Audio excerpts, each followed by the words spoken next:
10+1 ਦੇ ਪਿਆਰੇ ਵਿਦਿਆਰਥੀਓ, ਸਤਿ ਸ੍ਰੀ ਅਕਾਲ। ਅੱਜ ਆਪਾਂ ਤੁਹਾਡੀ 94ਵੀਂ ਪੰਜਾਬੀ ਦੀ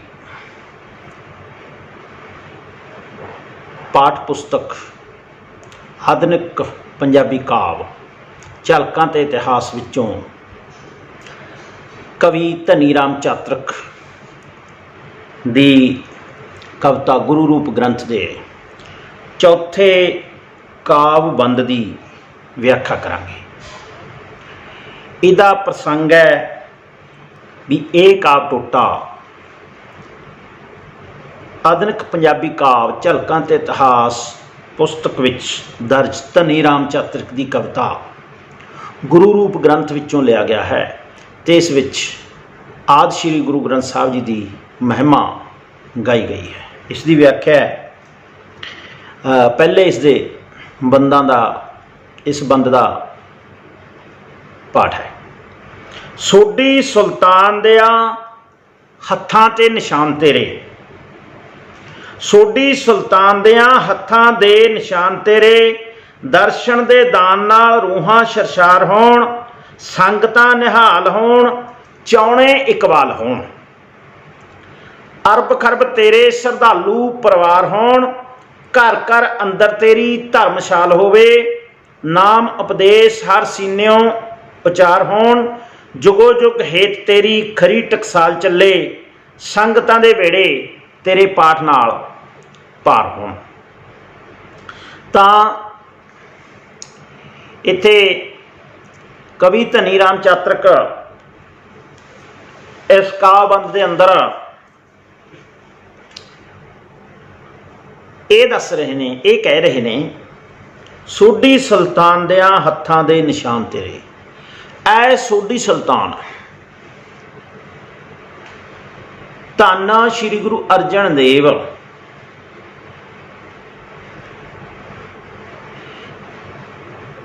ਇਹ ਆਦਿ ਸ਼੍ਰੀ ਗੁਰੂ ਗ੍ਰੰਥ ਸਾਹਿਬ ਜੀ ਤੇਰੇ ਹੱਥਾਂ ਦੇ ਨਿਸ਼ਾਨ ਹਨ। ਐ ਸ਼੍ਰੀ ਗੁਰੂ ਗ੍ਰੰਥ ਸਾਹਿਬ ਜੀ ਤੂੰ ਸੋਢੀ ਸੁਲਤਾਨ ਸ਼੍ਰੀ ਗੁਰੂ ਅਰਜਨ ਸਾਹਿਬ ਜੀ ਦੇ ਹੱਥਾਂ ਦਾ ਨਿਸ਼ਾਨ ਹੈ। ਸੋਢੀ ਸੁਲਤਾਨ ਕਿਉਂ ਕਿਹਾ ਗਿਆ ਉਹਨਾਂ ਨੂੰ? ਕਿਉਂਕਿ ਪਹਿਲੇ ਸ਼੍ਰੀ ਗੁਰੂ ਨਾਨਕ ਦੇਵ ਜੀ ਵੇਦੀ ਵੰਸ਼ ਦੇ ਸਨ।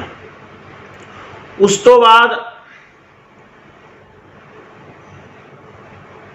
ਦੂਸਰੇ ਸ਼੍ਰੀ ਗੁਰੂ ਅੰਗਦ ਦੇਵ ਜੀ ਤ੍ਰੇਹਣ ਵੰਸ਼ ਦੇ ਸਨ।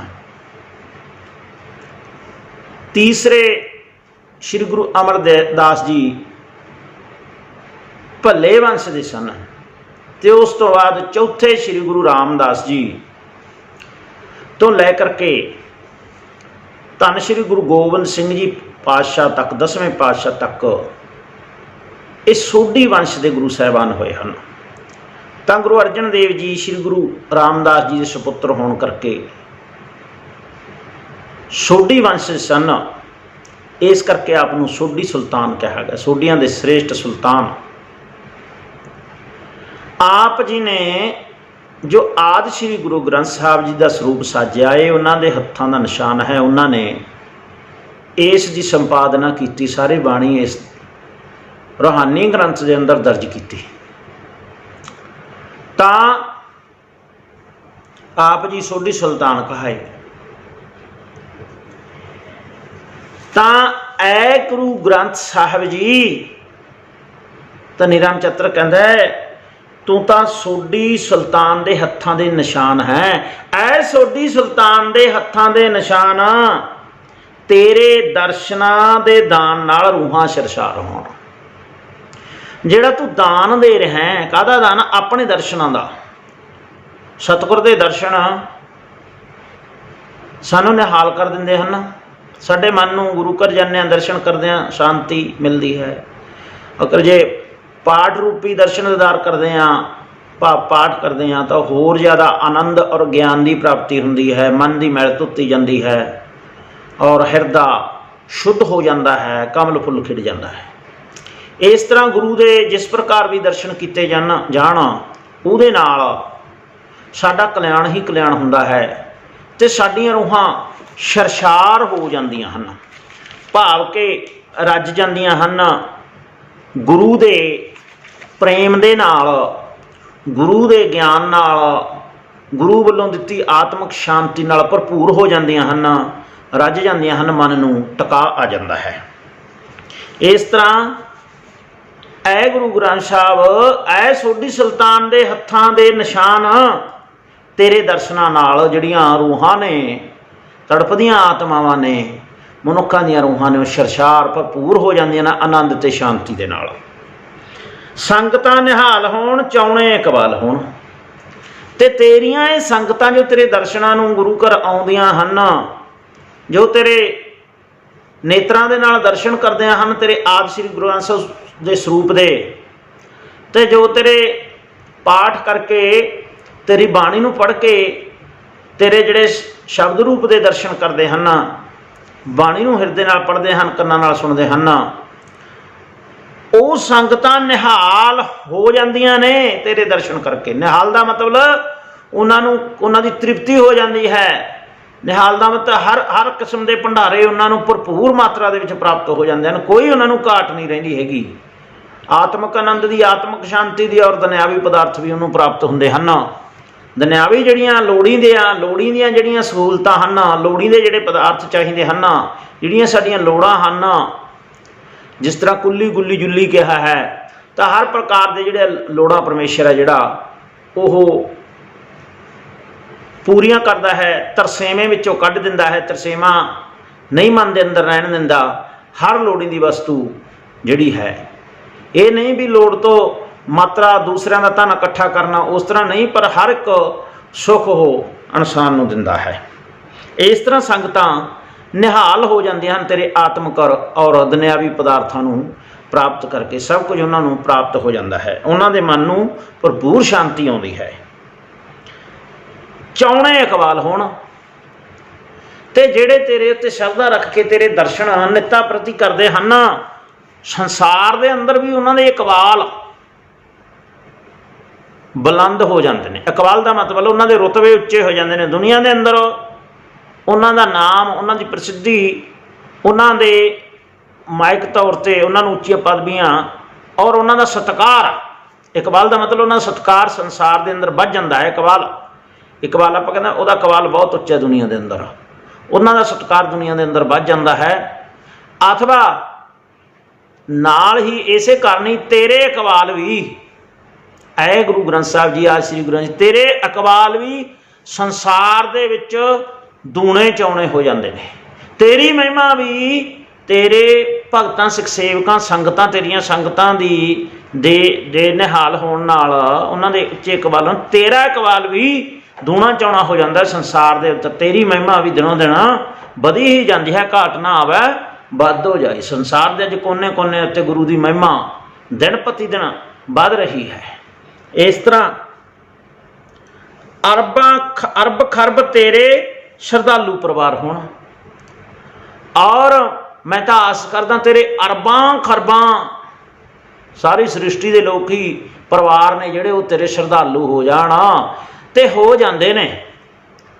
ਆਦਿ ਸ੍ਰੀ ਗੁਰੂ ਗ੍ਰੰਥ ਸਾਹਿਬ ਜੀ ਤੇਰੇ ਦਰਸ਼ਨ ਕਰਕੇ ਤੇਰੇ ਹੋਰ ਨਿਤਾ ਪ੍ਰਤੀ ਅਰਬਾਂ ਖਰਬਾਂ। ਦੇਖੋ ਦਰਬਾਰ ਸਾਹਿਬ ਸ੍ਰੀ ਅੰਮ੍ਰਿਤਸਰ ਸਾਹਿਬ ਹੈ, ਜਿਹੜਾ ਵੀ ਦੇਸ਼ਾਂ ਵਿਦੇਸ਼ਾਂ ਦਾ ਸੈਲਾਨੀ ਜਾਂ ਜਿਹੜਾ ਵੀ ਕੋਈ ਉੱਚੇ ਅਹੁਦਿਆਂ ਵਾਲਾ, ਕੋਈ ਮੰਤਰੀ, ਕੋਈ ਪ੍ਰਧਾਨ ਮੰਤਰੀ, ਕੋਈ ਰਾਸ਼ਟਰਪਤੀ, ਜਾਂ ਕੋਈ ਹੋਰ ਵੀ ਜਿਹੜੇ ਇੱਧਰ ਦੇਸ਼ਾਂ ਵਿਦੇਸ਼ਾਂ ਦੀ ਸੈਰ ਕਰਨ ਭਾਰਤ ਦੇ ਵਿੱਚ ਆਉਂਦੇ ਹਨ, ਦੇਸ਼ਾਂ ਵਿਦੇਸ਼ਾਂ ਦੇ ਲੋਕ, ਤਾਂ ਉਹ ਵੀ ਜਦੋਂ ਦਰਬਾਰ ਸਾਹਿਬ ਦੇ ਦਰਸ਼ਨ ਕਰਦੇ ਹਨ ਨਿਹਾਲ ਹੋ ਜਾਂਦੇ ਹਨ। ਮਹਿਮਾ ਗੁਰੂ ਦੀ ਹੋਰ ਵੱਧ ਜਾਂਦੀ ਹੈ, ਉਹਨਾਂ ਦੇ ਦਿਲਾਂ ਅੰਦਰ ਸਤਿਕਾਰ ਵੱਧ ਜਾਂਦਾ ਹੈ। ਬਾਹਰ ਵੀ ਜਦੋਂ ਉਹ ਗੁਰੂ ਘਰ ਦੇ ਵਿੱਚ ਜਾਂਦੇ ਹਨ, ਨਿਮਰਤਾ ਨਾਲ ਲੰਗਰ ਬੈਠ ਕੇ ਛਕਦੇ ਹਨ, ਕੀਰਤਨ ਸੁਣਦੇ ਹਨ, ਤਾਂ ਉਹਨਾਂ ਦੇ ਮਨ ਦੇ ਉੱਤੇ ਰੱਬੀ ਕਿਰਨਾਂ ਦਾ ਅਲੱਗਾ ਹੀ ਅਸਰ ਹੁੰਦਾ ਹੈ। ਕਈ ਤਾਂ ਸਿੰਘ ਹੀ ਸਜ ਗਏ ਹਨ, ਉਹਨਾਂ ਨੇ ਗੁਰਬਾਣੀ ਦਾ ਨਾਲ ਪ੍ਰੇਮ ਪਾ ਲਿਆ ਹੈ, ਪੰਜਾਬੀ ਭਾਸ਼ਾ ਸਿੱਖ ਲਈ ਹੈ, ਔਰ ਆਪਣਾ ਸਰੂਪ ਵੀ ਸਿੱਖੀ ਵਾਲੇ ਉਹਨਾਂ ਦੇ ਹਨ, ਅੰਮ੍ਰਿਤ ਵੀ ਛਕ ਲਿਆ ਹੈ, ਔਰ ਉਹ ਬਾਣੀ ਵੀ ਬਹੁਤ ਪੜ੍ਹਦੇ ਹਨ, ਔਰ ਬਾਣੀ ਨੂੰ ਪੂਰੀ ਤਰ੍ਹਾਂ ਆਤਮਸਾਤ ਸ਼ਰਧਾ ਨਾਲ ਪੜ੍ਹਦੇ ਹਨ, ਔਰ ਸਿੰਘ ਸਜ ਕੇ ਇਸ ਦਾ ਪ੍ਰਚਾਰ ਕੀਰਤਨ ਵੀ ਕਰ ਰਹੇ ਹਨ। ਇਸ ਤਰ੍ਹਾਂ ਅਰਬਾਂ ਖਰਬਾਂ ਤੇਰੇ ਸ਼ਰਧਾਲੂ ਦਿਨੋਂ ਦਿਨ ਵੱਧ ਰਹੇ ਹਨ, ਵੱਧ ਜਾਣ, ਤੇ ਤੇਰਾ इकबाल भी उच्चा होवे, तेरे श्रद्धालु परिवार अरबां खरबां की गिणती दे विच संसार के अंदर फैल जाण और फैल रहे ने, इस कोई शंका नहीं है। घर घर अंदर तेरी धर्मसाल होवे, नाम उपदेश हर सीनेओ उचार होण।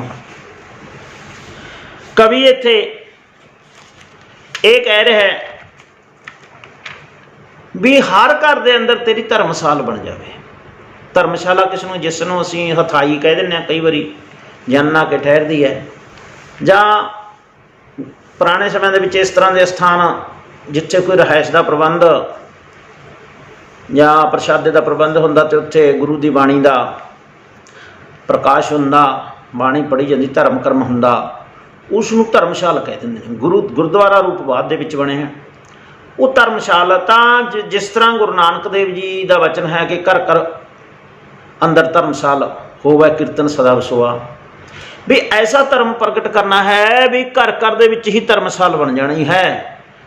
घर गृहस्थी का घर ही जिहड़ा हैगा उहदे अंदर ही जिहड़ा नित्ता प्रति बाणी का पाठ होवेगा, परमात्मा की पूजा होवेगी। भली सुहावी छापरी जो हर गुण गाए, जे हरि दे गुण गाए जाणगे वो धर्मशाल बन जाएगा। कवि इत्थे कहंदा भी है आदि श्री गुरु नानक साहब जी तेरे घर घर अंदर ही धर्मशाल बन जावे, और बन गए ने, घर ही धर्मशाला बन गए ने। और नाम उपदेश हर सीने उचार होण, ते हर दिल दे अंदर तेरे नाम का उपदेश, नाम का जाप हर सीने दे विचों उचारण होवे। हर एक आत्मा तेरा नाम जपे और जप रही है, हर एक आत्मा तेरा नाम जप रही है। जुगो जुग हेत तेरी खरी टकसाल चले,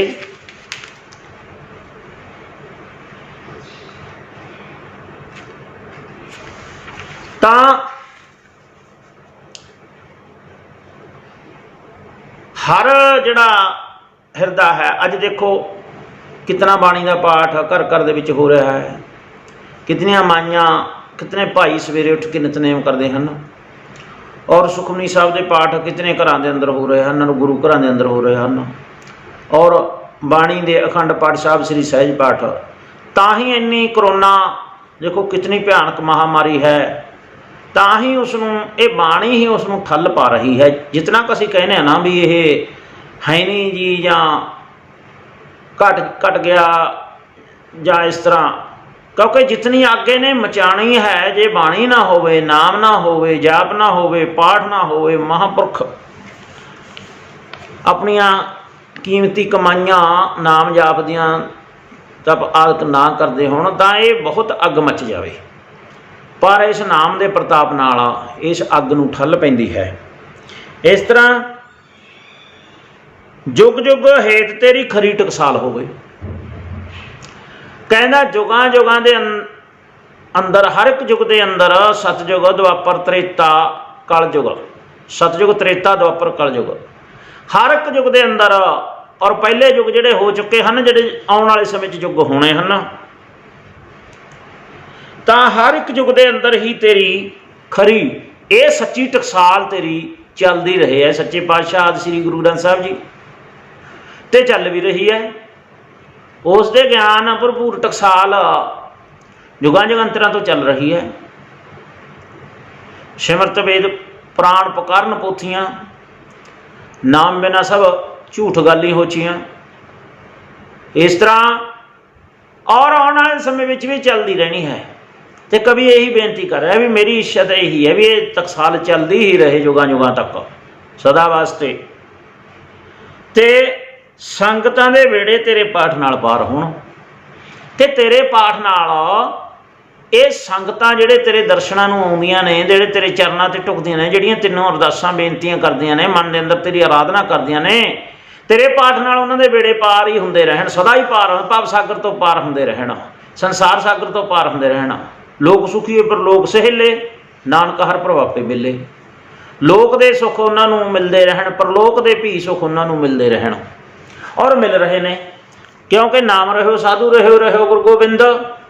ये नाम बाणी और उन्होंने आराधन वाले महापुरख और सतगुरु गोबिंद परमेश्वर अकाल पुरख, ये ही सत्त हैं। बाकी कितनी दुनिया आई कितनी दुनिया गई, और कोई नहीं जानता भी कौन जम्मया कौन मरिया। सिर्फ परमेश्वर का नाम अटल है, ਉਹਨੂੰ पहले मन्निया जा रहा है, जपया जा रहा, अज भी इन्हूं जपया जा रहा, अगे नूं भी अटल है। गुरु भी अटल है, गुरु तो बिना ज्ञान नहीं प्राप्त हुंदा। इस तरह ਉਹਦੇ साधु संत पूर्ण पुरख महापुरख वो भी अटल हैं। जिस तरह सप्त ऋषियों की कथा होंदी है, वो चलती है, धुरों चलती आई है, चलती जानी है। अटल हैं ऋषि मुनि जो उस दिन जिन्हों ने नाम जपया, महर्षि वाल्मीकि और महर्षि व्यास और महर्षि वशिष्ठ, उन्होंने नौ दुनिया ते चलते आते हैं। दुनिया बनती है मिटती है, पर जो महर्षि मारकंडे ने प्राण लिखे हैं, चंडी दी वार का उल्था जिहड़ा पंजाबी दे विच महाराज ने दसम पातशाह ने महर्षि मारकंडे जी पुराण विचों लिखिया है, तो वो कथा चल रही है। और अगे नूं भी वो अटल हैं, मिटते नहीं। संसार तो बनता है मिटता है, ये साइंस वध जाती है घट जाती है, क्योंकि जिहड़ियां चतुर्युगियां ने ये 23वीं या 24वीं चल रही है, ये मेरा ख्याल 74 ने जिहड़ियां लगदियां हैं। ਇਹਦੇ ਵਿੱਚ इस तरह साइंस ਵੱਧ ਜਾਂਦੀ है। कलयुग जिस तरह आ जाता है, साइंस का कला है, कला का युग, कल का युग ਜਾਂ कला का युग ਜਾਂ कल है, क्योंकि माया की ये तो बहुतायत हो जाती है, इस करके आपस में लड़ाइयाँ झगड़े हो जाते हैं। कलह का युग भी इनू कहा जाता है। कला का युग भी कह दो भी अपना यंत्र कला के जोड़े साधन साइंस ने बना रखे हैं, कला का कल युग। ये कई बार पसरो पसार बाणी कहते, कई बार पसरो पासार, ये पसार कई बार पसर चुक्या है। और उस तरह ये फिर एटम बंब चल के जो परमाणु शक्तियाँ पैदा होकर फिर इनू नष्ट कर देंदियां ने, फिर ये सारा युग खत्म होकर उस तरह पुरातन युग सतयुग चल पैंदा है। सृष्टि का चक्कर चलता रहता है इस तरह। पर यह नाम है जिहड़ा, नाम सदा ही अटल है, सदा ही नाम जापदे नाल पृथ्वी जिहड़ी शांत हुंदी है और ये कला कलेश मिटते हैं, ये आत्मा ठरदी। नहीं तो माया के कारण इतना आपस में बैर विरोध ईर्खा बढ़ चुकी है, तो कोई अंत ही नहीं है। जो नाम बाणी उन्होंने ठल ना पावे तो सृष्टि एक तरह जिस तरह कहते हैं भी सृष्टि धर्म की भाषा कहते भी उल्ट जाए। उस तरह आप दुनियावी तौर पर विचार कर लिए भी देखो कला कलेश बढ़ जाण, कर फाहे लै रहे हैं, एक दूजे के कतल हो रहे हैं, वो खत्म होने के साधन ने, होर कोई वो जीवन के साधन नहीं हैं। इस तरह गल उही बन जाती है।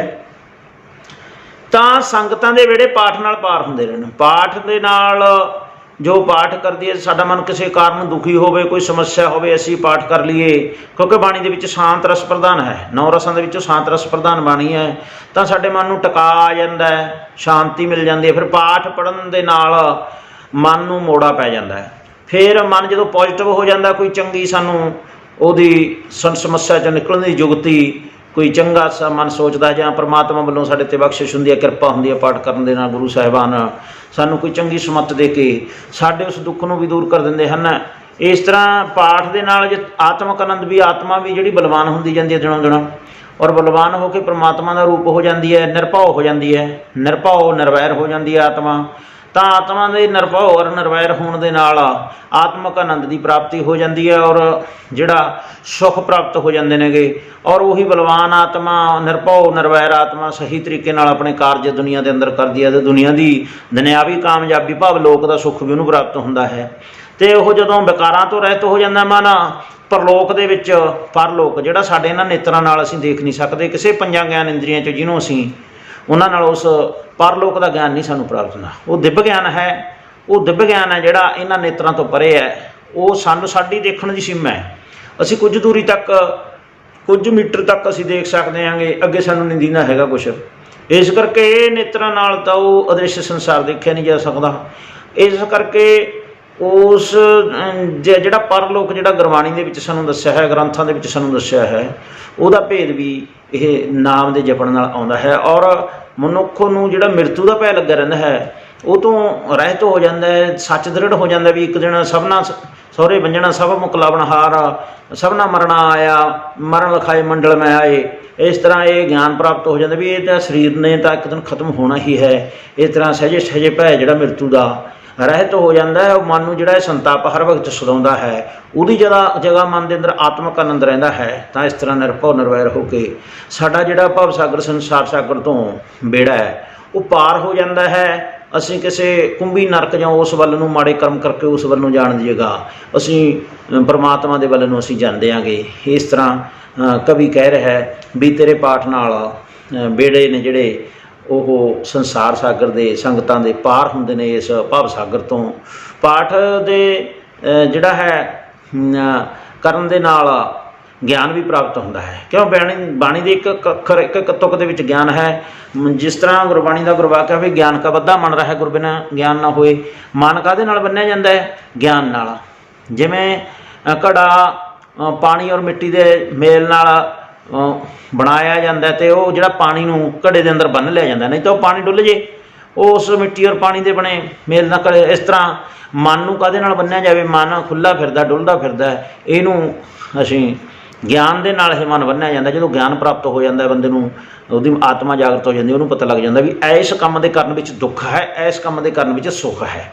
ਇਸ ਤਰ੍ਹਾਂ ਜਦੋਂ ਆਤਮਾ ਜਾਗਰਤ ਹੋ ਜਾਂਦੀ ਹੈ, ਵਿਵੇਕ ਬੁੱਧੀ ਪ੍ਰਗਟ ਹੋ ਜਾਂਦੀ ਹੈ, ਤਾਂ ਦੁੱਖਾਂ ਔਰ ਸੁੱਖਾਂ ਦਾ ਜਿਹੜਾ ਮੂਲ ਸਾਨੂੰ ਪਤਾ ਲੱਗ ਜਾਂਦਾ ਹੈ। ਇਸ ਤਰ੍ਹਾਂ ਇਨਸਾਨ ਹੈ ਜਿਹੜਾ ਬੁਰੇ ਕਰਮਾਂ ਤੋਂ ਬਚ ਕੇ ਸ਼ੁਭ ਕਰਮਾਂ ਨੂੰ ਕਰਦਾ ਹੋਇਆ ਜਿਹੜਾ ਪਰਲੋਕ ਸ਼ੁਭ ਲੋਕਾਂ ਦੇ ਵਿੱਚ, ਉੱਚੇ ਮੰਡਲਾਂ ਦੇ ਵਿੱਚ ਅਤੇ ਹੋਰਾਂ ਧਰਤੀਆਂ ਦੇ ਉੱਤੇ ਵੀ ਜਿੱਥੇ ਨਾਮ ਜਪ ਬਾਣੀ ਹੈ, ਜਿਸ ਤਰ੍ਹਾਂ ਗੁਰੂ ਨਾਨਕ ਦੇਵ ਜੀ ਨੇ ਦੱਸਿਆ ਹੈ, ਚੰਗੇ ਮੰਡਲਾਂ ਦੇ ਵਿੱਚ ਚਲਿਆ ਜਾਂਦਾ ਹੈ ਔਰ ਦਿਨੋਂ ਦਿਨ ਪਰਮਾਤਮਾ ਵੱਲ ਨੂੰ ਉਹ ਵੱਧਦਾ ਹੋਇਆ ਅਖੀਰ ਪਰਮਾਤਮਾ ਦਾ ਹੀ ਰੂਪ ਹੋ ਜਾਂਦਾ ਹੈ। ਇਸ ਤਰ੍ਹਾਂ ਇਹ ਆਤਮਾ ਦੇ ਸੰਗਤਾਂ ਦੇ ਬੇੜੇ ਨੇ ਜਿਹੜੇ ਪਾਠ ਦੇ ਨਾਲ ਪਾਰ ਹੋ ਜਾਂਦੇ ਹਨ। ਹਾਂਜੀ, ਧੰਨਵਾਦ।